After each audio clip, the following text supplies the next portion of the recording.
ఆంధ్రప్రదేశ్లో త్వరలో జరగనున్న అసెంబ్లీ, లోక్సభ ఎన్నికల్లో సీట్ల పంపకంపై తెలుగుదేశం పార్టీ, జనసేన పార్టీల మధ్య కొనసాగుతున్న చర్చలు అంతులేని కథగా కనిపిస్తున్నాయి. తెదేపా అధినేత ఎన్ చంద్రబాబు నాయుడు కదిలిరా బహిరంగ సభలు నిర్వహిస్తుండగా బిజీగా తిరుగుతున్నారు. మరోవైపు జనసేన పార్టీ అధినేత పవన్ కళ్యాణ్ హైదరాబాద్లో ఉండి ఇతర పార్టీల నేతలు తమ పార్టీలో చేరేందుకు ఎదురు చూస్తున్నారు.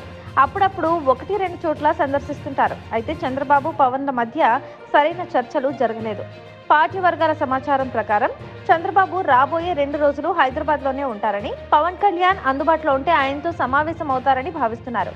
ఇప్పటి వరకు సీట్లు పంచుకోవాలనే విషయంపై ఇద్దరు నేతలు పక్కా అవగాహనకు రాలేదని, 2 స్థానాలకు అభ్యర్థులను ప్రకటించడంతోనే 2 పార్టీల మధ్య లొల్లి మొదలైంది. చంద్రబాబు 2 స్థానాలకు అభ్యర్థులను ప్రకటించడం, దానికి ప్రతీకారంగా పవన్ సొంత సీట్లు ప్రకటించడం వంటి పరిణామాలు ఇటీవల చోటు చేసుకున్నాయి.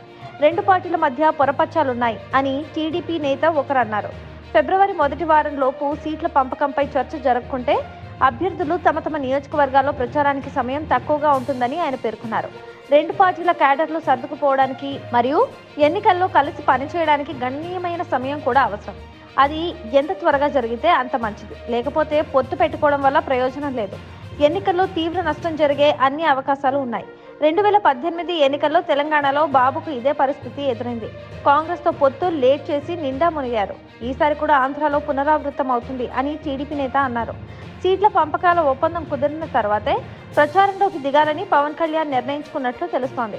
ప్రస్తుతానికి ఫిబ్రవరి 4 నుంచి అనకాపల్లి నుంచి తన పర్యటనలను షెడ్యూల్ చేసుకున్నారు. అప్పటికి పొత్తు కుదరకపోతే 2 పార్టీలకు ఇబ్బందులు తప్పవని విశ్వసనీయ వర్గాల సమాచారం.